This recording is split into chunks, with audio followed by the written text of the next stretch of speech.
नमस्कार, मी अश्विनी. आपण आज लॉ ऑफ युनिवर्सचे विश्वाचे जे नियम आहेत त्यातला दुसरा नियम पाहणार आहोत. पहिला नियम आपण पाहिला लॉ ऑफ वननेस म्हणजे एकात्मतेचा नियम. तर आज आपण त्याचा दुसरा नियम बघणार आहोत, कंपनांचा नियम म्हणजे लॉ ऑफ व्हायब्रेशन. आकर्षणाच्या नियमांमध्ये हा लॉ ऑफ व्हायब्रेशन्स खूप महत्त्वाचा असतो. कंपनांचा नियम हा आकर्षणाच्या नियमाचा एक महत्त्वाचा भाग आहे. हा नियम आपल्याला सांगतो की हे सर्व विश्व ऊर्जेपासून बनलेलं आहे. त्या प्रत्येक गोष्टीचं म्हणजे ह्या विश्वातल्या प्रत्येक वस्तूला, प्रत्येक गोष्टीला, प्रत्येक व्यक्तीला एक कंपन आहे, म्हणजेच त्याचे एक व्हायब्रेशन्स आहेत. आपल्या विचारांचे, आपल्या भावनांचे, आपल्या कृतीचे हे जे कंपन असतात हे आपल्या अनुभवावर अवलंबून असतात. म्हणजे जसा आपला अनुभव असेल त्याप्रमाणे आपले मन हे कंपन निर्माण करतं, व्हायब्रेशन्स निर्माण करतं. उदाहरण घेऊया आपण. तर उदाहरण असं आहे की जर का समजा आपण एखाद्या ठिकाणी गेलो आणि आपल्याला त्या ठिकाणी त्या ठिकाणाचा अनुभव खूप चांगला नसेल, तिथं आपल्याला नाही चांगल्या व्यक्ती गाठ पडल्या, तर आपण काय सांगतो? तिसऱ्या व्यक्तीला सांगत असताना आपण असं सांगतो, नाही आम्ही गेलो तिथे पण आम्हाला काय अनुभव चांगला आला नाही. पण तेच दुसरी एखादी व्यक्ती त्याच ठिकाणी गेली आणि त्या ठिकाणी त्याला चांगले व्हायब्रेशन्स मिळाले, चांगला एखादा व्यक्ती जरी गाठ पडला, तर ती व्यक्ती आपल्याला येऊन काय सांगेल? अरे नाही पण आमचा अनुभव खूप चांगला होता. बरोबर आहे ना? म्हणजेच किंवा आपण आता आपल्या आजूबाजूला खूप सारे शेजारी असतात, करेक्ट? आपण अपार्टमेंटमध्ये राहतो किंवा साध्या आपण घरात जरी आपलं स्वतःचं वेगळं घर जरी असलं तरी आपण जे राहतो तर आजूबाजूला वेगवेगळे शेजारी असतात.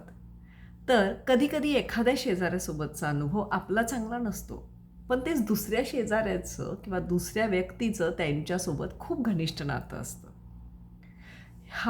हे असतं कंपन.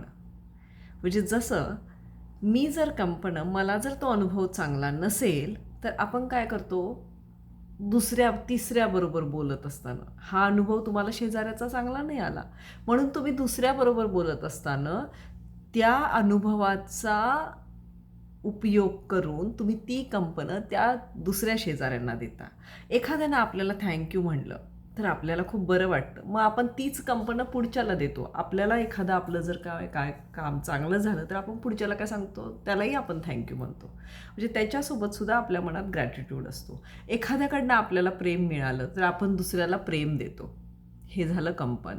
एखाद्याकडून आपल्याला नाराजी मिळाली, दुःख मिळालं, ते कंपन आपण तेच पुढे पास करतो. जसं सकाळी उठल्यावर जर एखादं काहीही आपल्या आयुष्यामध्ये किंवा आपण ज्यावेळेला बाहेर पडत आहोत त्यावेळेला काहीतरी झालं आणि आपला जर मूड गेला तर तीच ऊर्जा सोबत घेऊन, तेच कंपन सोबत घेऊन आपण दिवसभर जातो आणि त्या कंपनांच्या व्हायब्रेशन ती जी कंपनं जातात दुसऱ्या व्यक्तीपर्यंत, दुसऱ्याच्या ऑरामध्ये ज्यावेळेला ती कंपनं जातात त्यावेळेला आजूबाजूच्या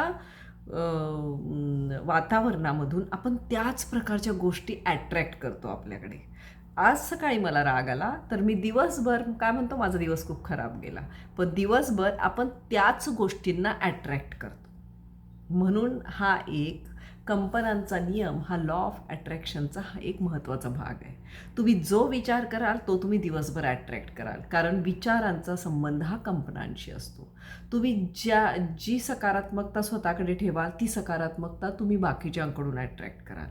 तुम्ही जसे मनात विचार आणाल तसे विचार दिवसभर तुम्हाला बघायला मिळतील.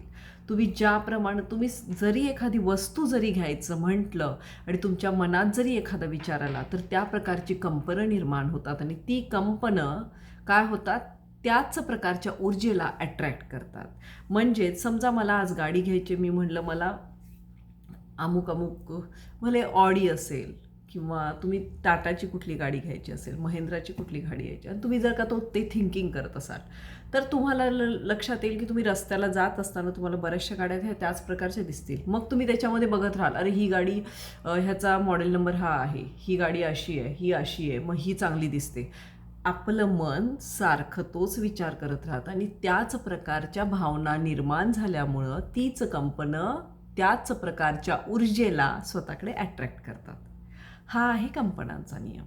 म्हणून सकारात्मक राहा, आनंदी राहा, आनंदाला अट्रॅक्ट करा. प्रसन्न राहा, प्रसन्नतेला अट्रॅक्ट करा. दुसऱ्याचं कल्याण होऊ दे मनात घ्या. तर त्याच प्रकारच्या ऊर्जा, त्याच प्रकारचे व्हायब्रेशन्स तुम्ही स्वतःकडे अट्रॅक्ट कराल. हा आहे कंपनांचा नियम.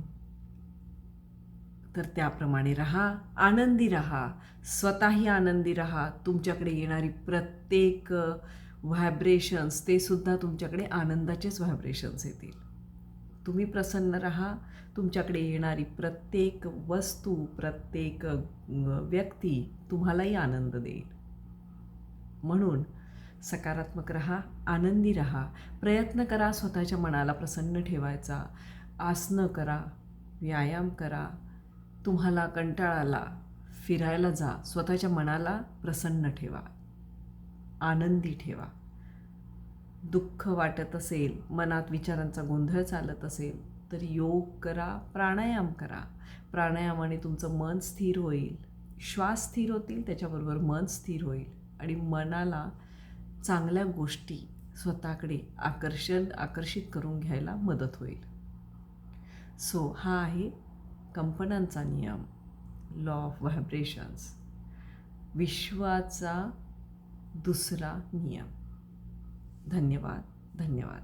परत भेटूया पुढच्या नियमासहित. Thank you, thank you, thank you.